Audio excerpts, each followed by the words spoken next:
The problem is that meat consumption is going up, not down. And so per capita demand for meat in the United States, in India, in China, in Brazil, it's going up in all these places. People want meat. They don't necessarily care if it comes from animals or from plants or from fermentation. They want the experience of enjoying meat. And that is why I think we're able to get into a position like what my company, the Better Meat Code, does to offer people the meat experience in a way that is just dramatically more resource effective than trying to raise and slaughter all these animals. We think, if you're an environmentalist, well, turn the light off when you leave the room or take a shorter shower. But really, among the best things that we can do is simply to eat fewer animals. Welcome to Mindful Businesses, presented by Sarani, and I'm your host, Vidya Iyer. In our podcast, we bring to you brands that are mindful in their practices and processes.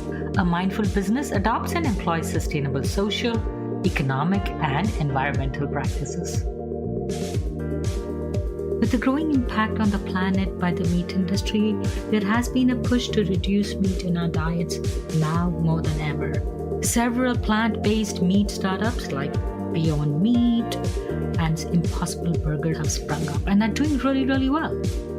On our show, we have one such brand, Better Meat Co. Paul Shapiro, at the age of 13, told his parents that he wanted to become a vegetarian, not a very popular lifestyle in the 1980s. Every meal Paul ate till that point in time had some sort of meat.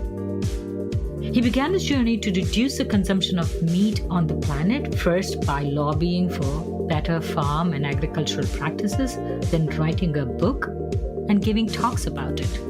He soon realized that convincing people to give up meat on the basis of animal cruelty and its impact on our planet just wasn't working. It wasn't sufficient. People had to be offered a better, comparable, cheaper alternative to stop eating meat. He founded the Better Meat Co. that grows and harvests plant-based meat by fermenting Rhizas, which are mycoprotein, protein made from fungi. Using age-old fermentation techniques, and the Better Meat Company offers a plant-based meat with the taste and texture of meat. If you're a meat lover committed to a healthy, sustainable lifestyle, this episode is for you. Today, we have with us Paul Shapiro, CEO of Better Meat Company, plant proteins for a better planet. He joins us from Sacramento, California. Welcome, Paul. Well, thanks, Vidya. It's so nice to be with you. The livestock industry contributes to about 14% of all man-made greenhouse gases globally. If we had to analyze that percentage, which livestock would you say is the biggest contributor? So let's just be clear that raising animals for food is a driving factor in wildlife extinction, deforestation, climate change, and more. And so if you're only looking at greenhouse gas emissions, then the cattle sector is a big driver. But if you're looking at everything, so if you're looking at pandemic risk, if you're looking at deforestation, it's clear that you don't want to focus just on the cattle industry. You want to focus on all of animals raised for food. Because as an example, when you take tens of thousands of chickens and you confine them in a warehouse where there's no windows and they're living wing to wing in their own feces, which is the way that we produce most chicken meat, you create massive risk for pandemic, risk for disease, risk for antibiotic resistance, and more. How do they contribute to the greenhouse gases? Is it because what they're fed or they are kept in these crowded areas? How do they contribute to our climate problem? Well, in a number of ways. So, for example, first and foremost, cattle produce a lot of methane, and methane is an extremely potent greenhouse gas. But in addition to that, if you think about, let's say we're raising billions of chickens and they're all eating, and the food that they are grown, the soy or the corn that they're grown, has to be grown somewhere. And usually that means on land that used to be a forest. So the number one cause for deforestation in the Amazon rainforest is clearing land to either provide pasture land for cattle or to provide cropland to feed farm animals like chickens and pigs and cattle. So those are really two of the key drivers, is the emissions that come from the animals' bodies themselves and the deforestation associated with animal agriculture. So do you think if we all moved back to smaller local farms away from industrialized farming, we could still eat meat and reduce the impact on the planet? You would have to eat a lot less meat, because those type of systems that you are referring to, Vidya, take up a lot of land. So you don't want to have a situation where you want to deforest even more. And so if you want to move to those type of systems of humanity's past, a more pastoral system, you really need to dramatically cut the amount of meat that we eat. And that's fine. I think it would be a great thing to do. The problem is that meat consumption is going up, not down. And so per capita demand for meat in the United States, in India, in China, in Brazil, it's going up in all these places. And so we're not going to be able to move back to a time when all animals are on pastures without destroying the planet. So we need to satisfy that meat tooth of humanity without animals.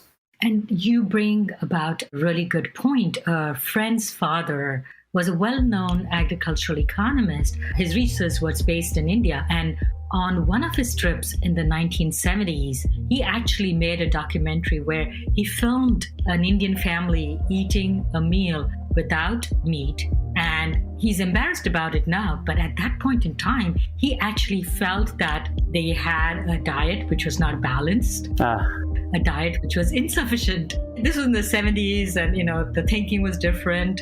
And hence, going forward, people thought the wisdom was, yes, we should all eat meat to be stronger, to run faster, to be more athletic. And even in economies where it wasn't that prevalent, people started eating far more meat. Yeah, that's been a trend all over the world, not just in India, where people have switched, let's say, from chana masala to tikka masala.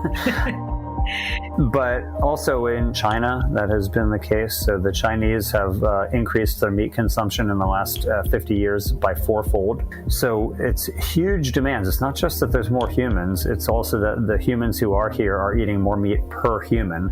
And we have to find ways to feed humanity without destroying the planet. We're not going to be farming the moon. We're not going to be farming Mars. We have only one body to farm, the Earth. And humanity right now is standing at nearly 8 billion people. Within 30 years from now, we're probably going to be at about 10 billion people. So we have to produce a lot more food with far fewer resources. And raising animals for food is simply too inefficient. It's too resource intensive. If we want to eat meat, we're going to have to find ways to produce that experience for people without the animals.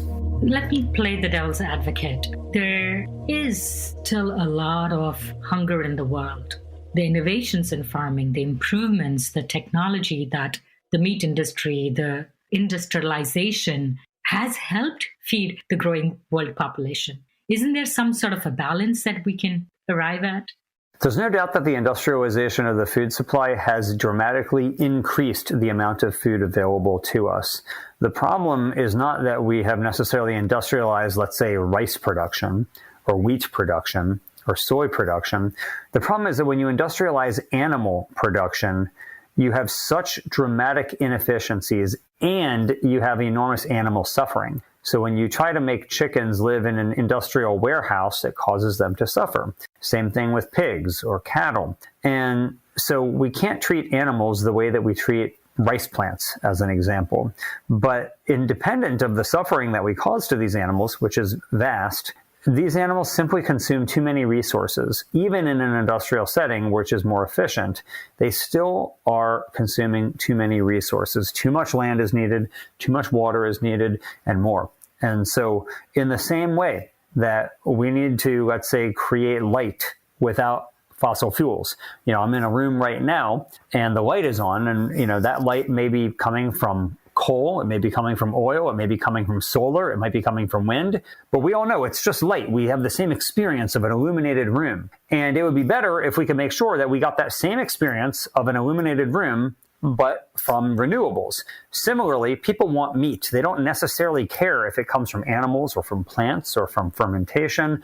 They want the experience of enjoying meat. And that is why I think we're able to get into a position like what my company, the Better Meat Code, does to offer people the meat experience in a way that is just dramatically more resource effective than trying to raise and slaughter all these animals. Yeah, and ethics behind raising and slaughtering these animals. Pigs are smarter than even our dogs, right? And we don't have qualms about eating pig. But if there were dogs that were your horse meat, people would be up in arms about it. You're absolutely right, Vidya. The point that you're making to be affirmed, I would say the following. We treat farm animals worse than we treat the most heinous criminals in our society. We don't take murderers and rapists and put them inside of a prison cell so small that they can't even lift their arms or that they can't even turn around. Yet that is standard practice in the chicken industry, and it's standard practice in the pork industry. Millions of animals right now live in factory farms where they can barely move an inch their entire lives. And what crime have they committed? Of course, they've committed no crime except for being born into the wrong species. And we would never treat murderers and rapists like this, let alone dogs or cats, and yet we think it's okay to do if the victims are pigs or chickens. We shouldn't treat anybody like that, especially animals who have done nothing to deserve it. So we can either continue down the path of locking animals in conditions that most of us don't want to hear anything about, or we can divorce animals from the meat production process altogether and create ways that are going to be way more efficient, way more sustainable, and way more humane than what we currently do. You have several TED Talks online, and I heard one of them, and one statistic that you mentioned, it gave me an absolute visual of how much impact even something as small as a chicken has on our water consumption. You said, take this one chicken and pour 1 gallon of water. Do that 1,000 times. That is how much water that is consumed to raise this one chicken. And also, if you skip one chicken dinner, it is equivalent to not having a shower for 6 months. Those were like startling figures. They are very startling. And it's a good reminder that we don't see the impact of our food choices. We think, oh, if you're an environmentalist, well, turn the light off when you leave the room or take a shorter shower. But really, among the best things that we can do is simply to eat fewer animals, because it takes so many resources, water, land, and more to raise animals for food, that if you really want to lighten your footprint on the planet, you start with your food print, not anything else. Your food print is where you begin. And that means eating fewer animals and enjoying more plant-based meals.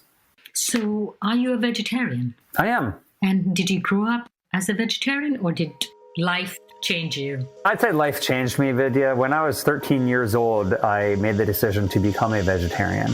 So I grew up after that age as a vegetarian, but prior I was an extremely heavy meat eater. I don't think I had one meal that was vegetarian. I can't remember it. After 13, all my meals became vegetarian.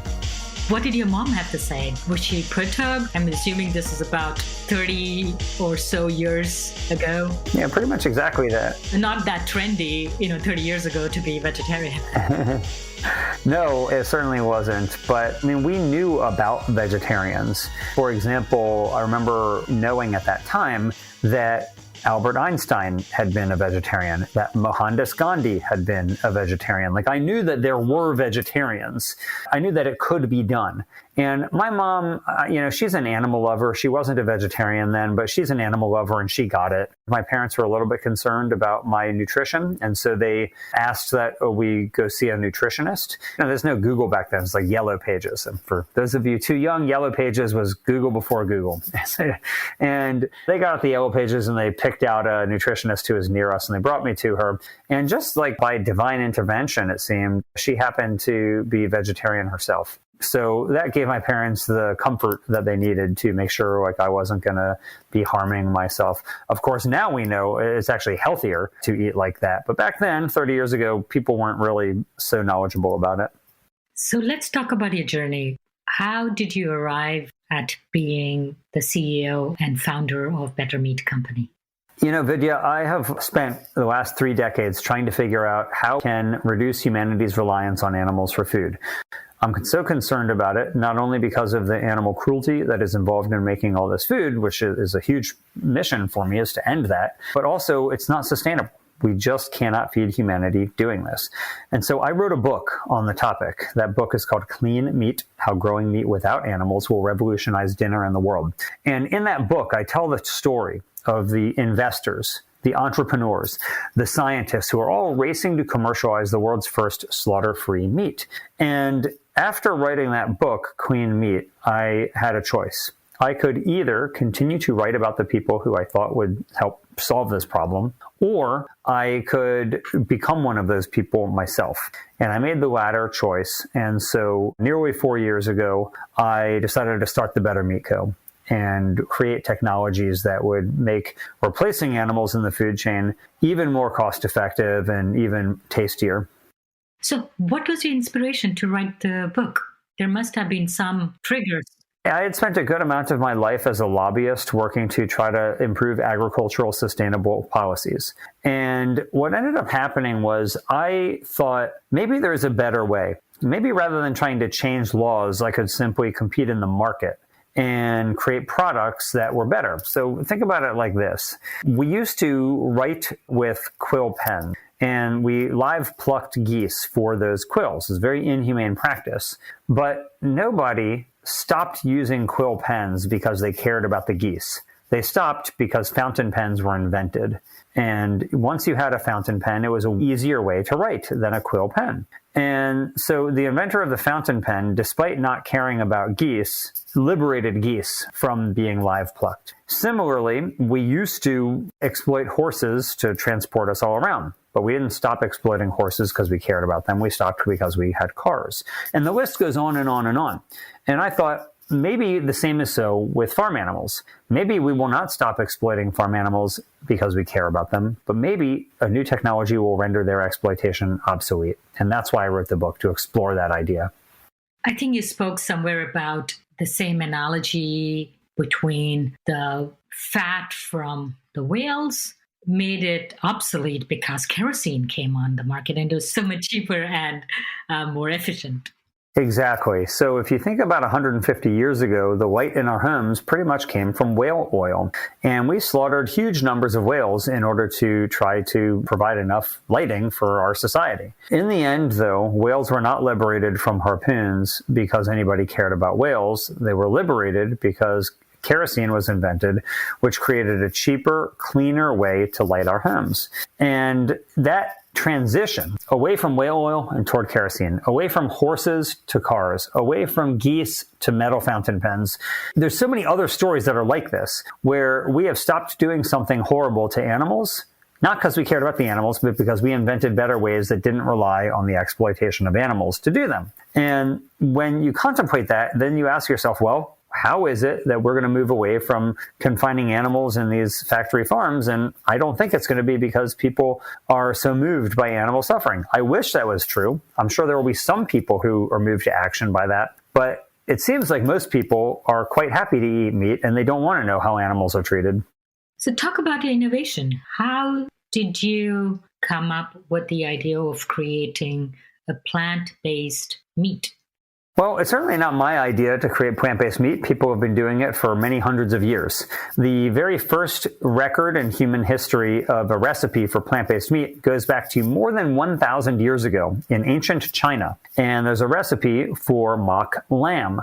Then you fast forward to, let's say, like the 1980s, and you have companies like Life and Tofurky that start making meat-like products that don't really mimic meat, but they're kind of meat-like, and they're really intended for vegetarians. Then you fast forward to about 5 years ago, when companies like Impossible Foods and Beyond Meat start making plant-based meat that's not intended for vegetarians, but it's intended for meat consumers. And then the question is, can you even improve on that? And that's where the Better Meat Co. comes in, that we love those companies. Impossible, Beyond, they are wonderful companies, but they're relying on plants. And what we do at the Better Meat Co. is rely not on plants and not on animals. We rely on microscopic fungi. And we can make really delicious protein products that taste like meat without the need to do all the processing of plants that you need to do right now to make plant-based meat. Instead, we can use fermentation to convert microscopic fungi into foods that look and taste like meat.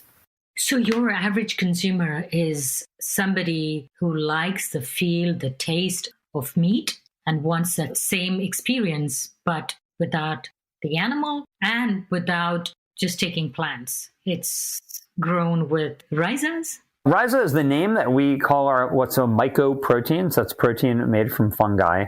And in effect, if you think about how a cow eats grass and converts it into a steak, our little microscopic fungi eat corn or they eat potatoes and they convert it into something that looks like a steak. Except a cow, you have to feed for more than a year. Whereas our little microscopic fungi, we feed for less than one single day. And they can go from being inoculated in a fermenter to harvest in less than one day. Wow. So give me a visual. When you're saying you're taking these Rhizas, are they in like big vats? Think about Vidya like a beer brewery. So in a beer brewery, you have microorganisms, or call them like brewer's yeast. Correct. And you feed them sugar, and they eat that sugar, and then in the fermentation process, they convert sugar into alcohol. That's how you get beer or wine. Instead, though, we're not using brewer's yeast. We use a different type of microorganism, but they eat sugar, and they convert that sugar into something that looks like meat. And that's the real process. So imagine a beer brewery where you're brewing not alcohol, but you're brewing meat. That's what it looks like. I grew up as a vegetarian. We are multi-generational vegetarians, probably for the last 15 generations or so. But I don't advocate that people become vegetarians unless they're committed to understanding how to balance their meals. They cannot get a balanced meal by eating a cheese pizza on a regular basis. What are the nutrients in the Better Meat Company? Yeah, great point, Vidya. So cheese pizza is not a healthy thing to eat, as you can imagine, even if it is not made with meat. So on the other hand, what we make is a whole food. It's a whole mycoprotein that on its own has more protein than eggs, more iron than beef, more potassium than bananas, more fiber than oats, and it naturally contains vitamin B12, which is typically not found in plant products. So this is a real superfood that we can make and manufacture without the need to use animals, and yet you get something that is actually better for you than the animal products that people are typically eating, and it doesn't have saturated fat or cholesterol. The B12 component kind of surprised me because as vegetarians, if you don't have a balanced meal, you could be eating regular meals, but if it's not balanced with the right kind of pulses, lentils, vegetables, you very easily will be deficient in B12 and the other Bs, the B complex. So do they have the B complex too, or just the B12s? Yes, they do. And the issue that you're referring to is a very important one. B12 is typically only found in certain animal products. It is typically not found in plant products. And one of the benefits of what we at the Better Meat Co. are doing is producing a product that, because it is the product of microbial fermentation as opposed to plants, during that microbial fermentation, our organism is producing B12 on its own. And so we can have a product that actually contains vitamin B12 without animals. And that is a real important part of what we're doing. So it would taste like meat. It does taste like meat, yes. How do you simulate that taste? We can take the mycelium, which is like a mycoprotein, that has a very meat-like texture, and then you can add yeast extract to it to make it taste like meat.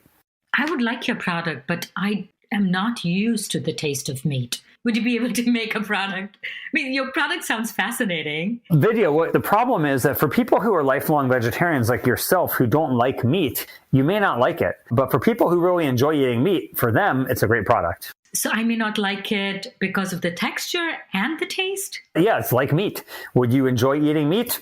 Probably not. You've spent your whole life never eating meat. It's hard to start that new habit.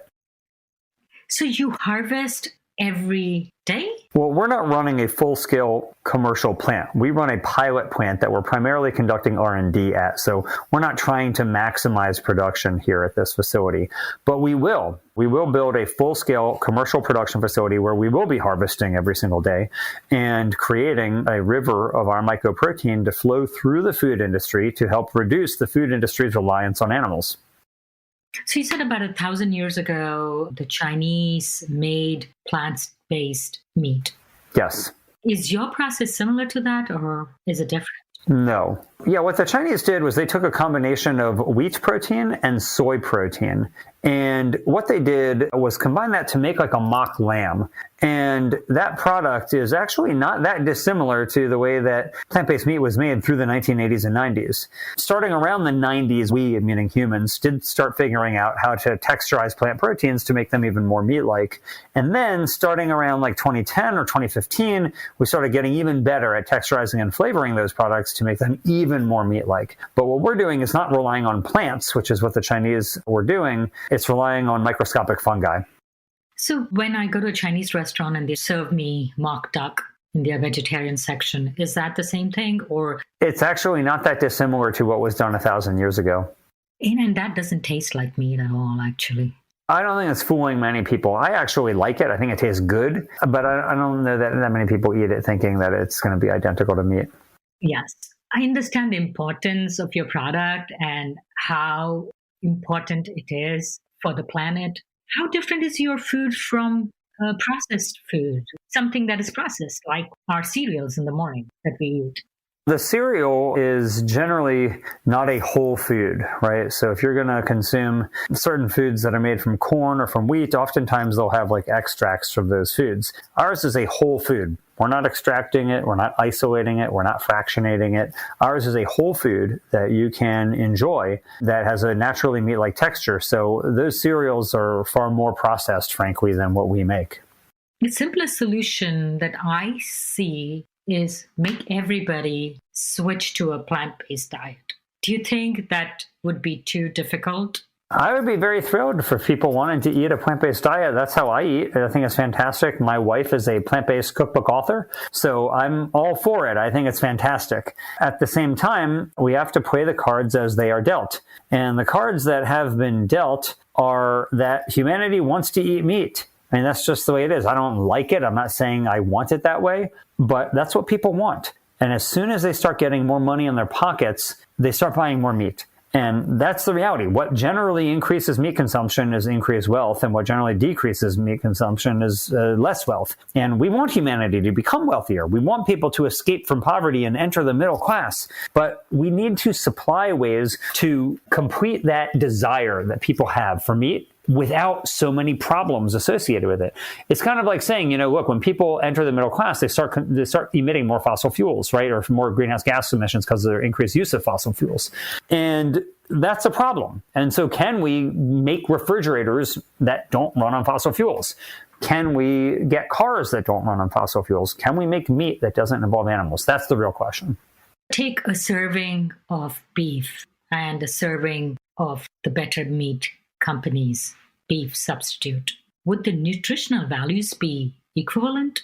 Well, ours would be better for you because it does not have cholesterol. It wouldn't have saturated fat. It wouldn't have antibiotic residues. It wouldn't have involved animal suffering. It would have involved far fewer greenhouse gas emissions. I mean, it's just a better food for you. And beef has 0 grams of fiber, whereas our food has lots of fiber in it. And so if you think about it, nobody is protein deficient. There's not one person you've ever met, most likely, who's protein deficient. In America, way more protein on average than we need. But what we are is fiber deficient. 9 out of 10 Americans don't get enough fiber. If you're eating meat, you're getting no fiber.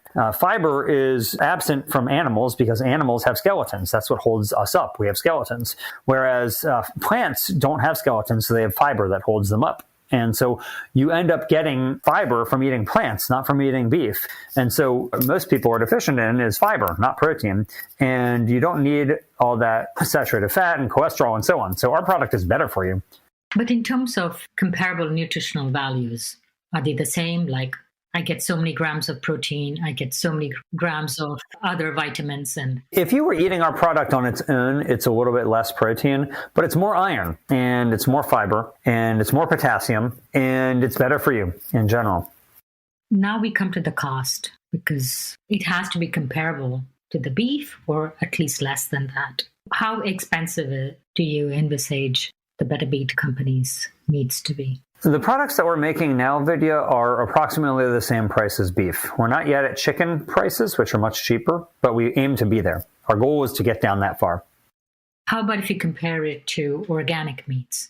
Would your prices, even for the chicken, would that be? We're cheaper than like an organic grass-fed product right now.